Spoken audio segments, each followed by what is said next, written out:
Chapter 29. It seemed like a long time before the seagulls were able to pull the Peach away from that horrible rainbow cloud, but they managed it at last. And then everybody gathered around the wretched centipede and began arguing about the best way to get the paint off his body. He really did look a sight.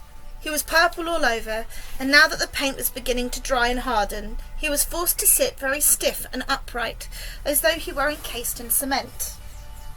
And all 42 of his legs were sticking out in front of him like rods.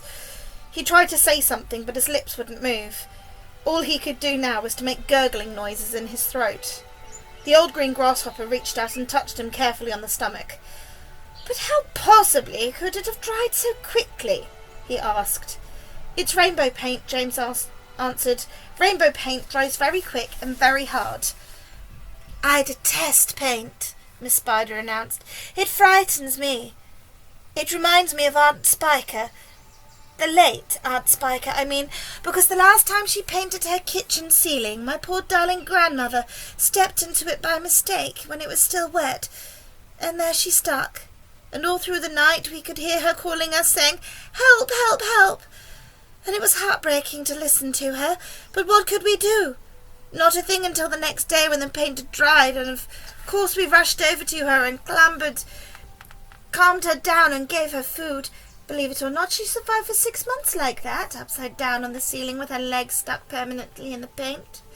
She really did. We fed her every day. We brought her fresh flies straight from the web, but then, on the 26th of April last, Aunt Sponge and the late Aunt Sponge, happened to glance up in the ceiling, and she spotted her.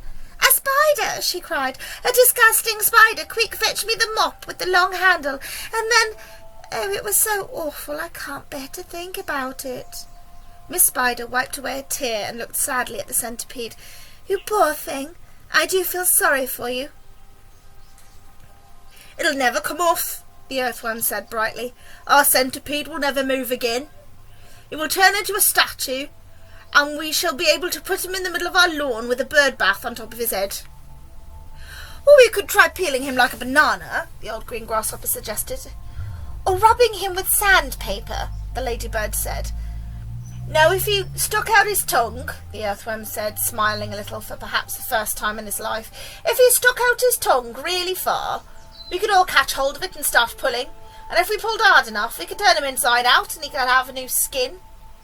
There was a pause while the others considered this interesting proposal. "I think," James said slowly, "I think that the best thing to do—" Then he stopped. "What was that?" he said quickly. "I heard a voice, someone shouting."